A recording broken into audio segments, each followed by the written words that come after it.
In this video, we're going to make motion matching and mover work together in the sample content. And so in this video, we're going to use the mover default example project. We're actually going to use the one we used in the grapple video prior to this as the foundation.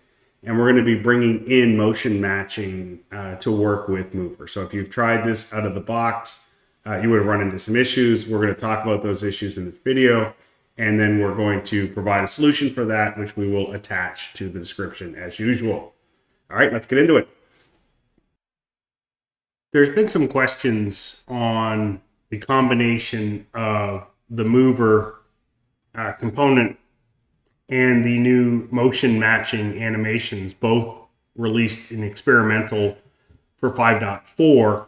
And if you're watching a variety of videos, you'll undoubtedly come across a couple of videos like mine that are focused on the mover component and how to enable the mover component, how to configure the mover component.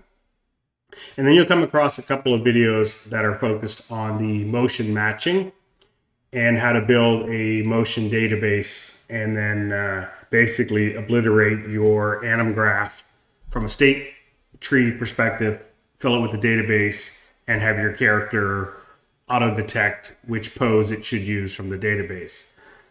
So these two experimental features, while they can work together, they are not shipped in 5.4 to work together. So undoubtedly, if you're following along in a variety of videos, you're going to get to a point where you've created your pose search schema, you've created your pose database, you've gone ahead and added all of your animations into it to give you the great and wonderful visual of all the anim positions.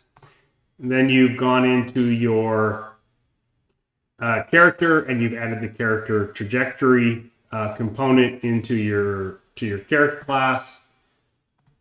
You've gone into your anim blueprint and you got the character trajectory, set it as component, went into your anim graph and did something like this where you have the pose history node with the trajectory coming off the character trajectory and your corresponding database fed into it. Your character moves into an idle state and everything seems well and good until you go into play. And this character, this first character, is still using a state tree. So all this movement is not using the motion matching, it's using a standard state tree.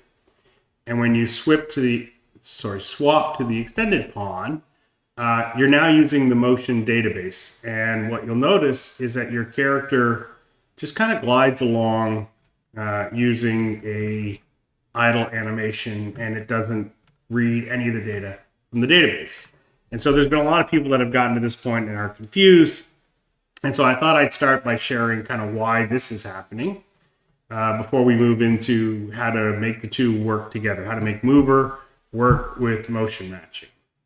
So to do that, the first thing we need to do is pop out to the C++ code, and the character mover component is the component responsible for moving our character around the world, and that is what's moving our pawn around in the world, and it is based on a uMover component,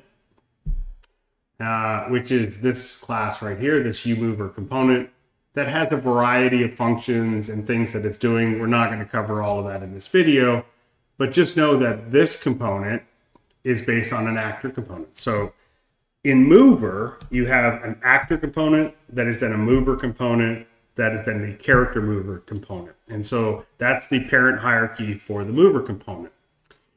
As soon as you take a look at the character trajectory component, you'll note that it's also an actor component. But the very first thing you'll note, and it's right here in the comments, is that this component generates trajectories from a character. And so the character trajectory, which is where you're pulling your trajectory data. So this is the struct that we are pulling in our anim blueprint. So right here, this character trajectory, which is being fed into this pose history, is this variable right here. And if you look at the character trajectory code, basically what it's doing is upon initialization, it binds right here an on character movement update and adds into that that component of a character to call this on move update. So what's happening is this component is assuming it's being added to a character, and therefore it binds to this event. And then if you follow down and you skip over some of the stuff, the on movement update, which is what gets called from that bind, is what's updating these character trajectory data. So because our mover component is not a character, it's in fact a pawn. So if you look at the mover and you look at this anim mani pawn, this one right here, and that is based on mover example character. Oops. You'll note that that's a pawn with the mover interface added to it. So it is not a character. Therefore, the trajectory data in character trajectory component is never getting populated. It's always 0. Because every time it fires up and it attempts to latch into this event, it's going to fail. And it's going to fail, and it says it's got to be on a character. So what we need to do is create our own version of this class, this character trajectory component, that doesn't rely upon a character, but in fact can rely upon the mover structure. And as you dig deeper into this, you can dig down into, so what exactly is this function doing, right? What is the character trajectory data, update data from character doing? And if we peek at that, you'll see that once again, it assumes it's got a character movement component, and then it's grabbing things like max speed, braking, orientation, velocity, acceleration, and capturing those into the trajectory database. So in order to make mover work with motion matching, we need to create our own version of the trajectory plugin that is not dependent upon character, but can be used on the mover component. So in order to get the trajectory data working with the mover component, we've gone ahead and copied all of the motion tractor into a new plugin called Mover Track Trajectory, and we'll attach that to the description of this video so that you can just download it. There's a lot of places where a character was referenced. We had to go through and make all those changes. A bunch of function name changes for the new module name. So all that has been done to this point, and we're down to the final errors, which are all of the values that the default character trajectory was pulling off of CMC. And so you can see here I'm down to 17 errors, and basically they are all these elements that were pulled off of character movement controller, such as braking distance, acceleration, etc., that we're going to need to re-architect this function, which is in the trajectory library. You'll see here that the update data from, it used to say character, now says mover. It used to get a character reference, now it gets the mover reference. And right here is the bulk of the errors in that this logic needs to be updated. So we're going to go do that next, but basically at this point we have replicated everything, created a mover version of the character version all the way down to this paragraph. So the next step is basically to pour through the mover component logic and start to see if all of these variables can be recreated. So the first one is this vector, which is velocity. And so if you go to the mover component, what I found was if I scan through, actually probably the header file, they seem to have a velocity field, the vector. The only thing I worry about is it's in world space. So I need to go check what CMC passes back from its velocity. But basically what we're going to do is we're going to use this function. So instead of this, we do that. But again, I need to double check if CMC was world space. I need to go double check that. Then there's obviously no get current acceleration. So I need to go figure out if there's an acceleration variable in the mover component. So I'm basically going to not make you watch me do all this, but I'm going to go through the entire, it is probably linear velocity. I'm going to go through the entire mover class and see if I can't match up all of the variable names. And then we'll come back to the video.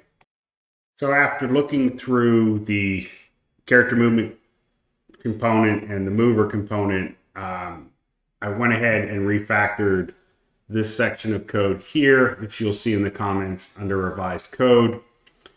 In some cases, I was able to update it appropriately, like velocity.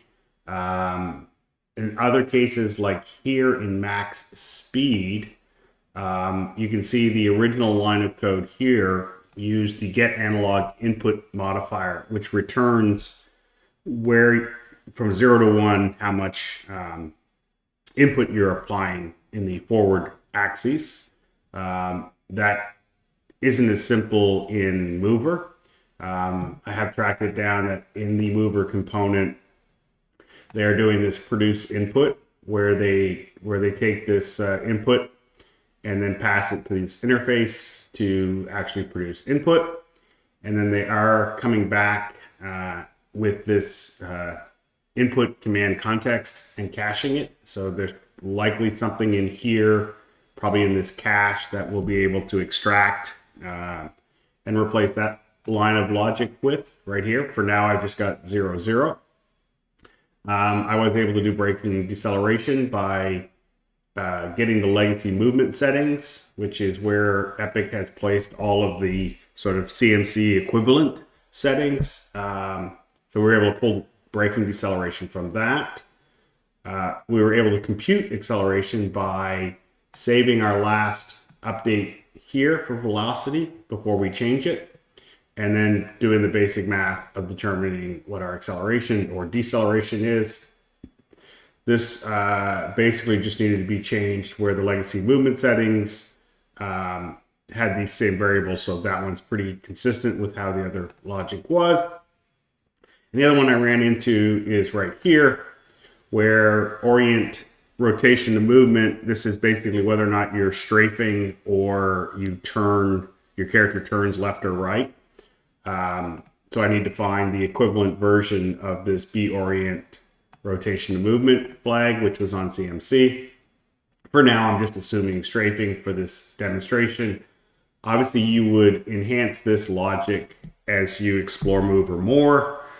And I suspect this logic will change dramatically as mover goes through its releases. And so rather than spending a lot of time here, basically got enough of this data updated so that it runs and compiles, set my defaults here for this and max speed. You'll see the result of max speed when we go into it. But basically this routine updates the data from mover. And then once that data is updated, the trajectory calls these other functions, which will use those values and compute a lot of the different aspects. So you can read through those if you want. There are no material changes in these, other than a few places where a constant was referenced like this. So rather than it was the CMC namespace min-tech time, I simply copied the actual constant over here so that you don't have to reference the CMC. And a few other little minor things like that. So once all that's done and you compile that, we're going to launch the editor back up. And the two changes you need to make will be in the anim mani pawn. In this case, I'm using my grapple pawn from my previous video. But in the pawn, you're going to add the mover trajectory, the one we just created. So rather than adding character trajectory, you add mover. So you should be able to just go here and pick up mover trajectory. Add that into the pawn. That is actually all you have to do in the pawn. It will automatically hook in and seek this component and do all the necessary hookups that it needs to do on its own. And then in your anim blueprint, at least in the example content, I went into the anim graph locomotion walk run. So in this case, they have an idle flying walk run. And since we only have animations from Lyra in the unarmed, so our database, our motion matching database, when we loaded our animations, these are all sort of walk run animations. Now, technically, we have some idles in here, so we could theoretically just change the way this idle is working. But all we really need to do is go into walk run, disconnect this blend space here, and bring in our mover component. Oh, sorry. We first have to, on the event graph, after all these things are done, we added a fifth pin. Down here, you're going to get your moving character, cast that to our character so that we can pull off mover trajectory and store it in a local variable. Very consistent to how we would do things in the traditional sense. And then over here, you can pull that variable, which I think is here. You can pull that variable in, grab the trajectory structure off of the mover instead of character trajectory, and then set up your motion matching database and your pose history and feed that into your false pin. Since you're not ziplining, in this case, you're going to run this logic. So that's all you should have to do. And if you do that, instead of floating around in an idle position, which is what we had originally, remember when we switched, we moved around the world, but our character didn't move. Now, if we switch, we're in the idle state machine sitting here, and we start moving, you'll see that the character starts to move and will shift animations. Now, it's a bit janky because we didn't do our max speed. So one of the things you'll see is that sort of the deceleration is pretty abrupt. But the character is running through the database. It's pulling its animations out of the database, and that's what's making the character move now. So in summary, we obviously had to create our own trajectory component because the one shipped with Epic is tied to the CMC. And so in the comments, you'll find my starter mover trajectory, which you can enhance and build upon for your own use. But hopefully this gives you a little bit of an understanding of how you might put together the mover component and the motion matching database. So hopefully it's helpful. Thanks for watching.